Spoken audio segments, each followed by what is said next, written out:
All right, let's get to some of the other searches today and pivot to San Francisco 49ers owner Jed York, who was arrested in Ohio. We've got our Peter Haralambous here to fill us in on this. Okay, Peter, so tell us, who is Jed York and what are the charges?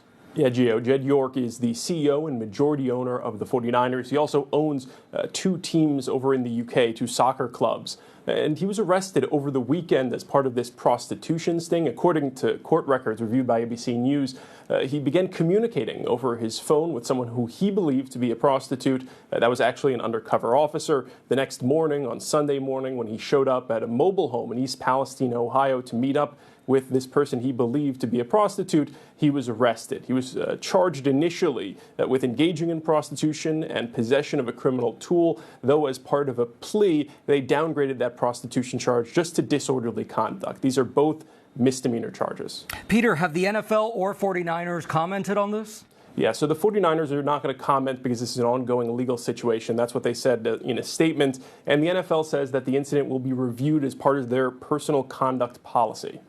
And he was charged, obviously, with possessing a criminal tool. So people are searching for what exactly that means, possessing a criminal tool. Yeah, it's really a technical term in this case, but if you were to break it down, all it is a tool used to commit a crime, a device or a tool. In this case, we believe it was the cell phone that he actually used to allegedly communicate with the person who we believe to be a prostitute, who's actually that undercover officer. Over that phone, they scheduled that meeting. They also agreed for about 1 hour of services for about $160.